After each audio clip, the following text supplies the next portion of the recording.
Hello বন্ধুরা, good morning. তো আজকে সকালবেলার ব্রেকফাস্টে দেখো মিষ্টি কুমড়োর আলু দিয়ে তরকারি। আর মিষ্টি কুমড়োটা দেখে মনে হচ্ছে না ভীষণ মিষ্টি হবে।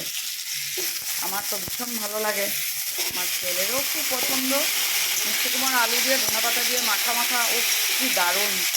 সেটা ভাতের সাথে হোক আর রুটির সাথে হোক, গরম গরম হেভি লাগে।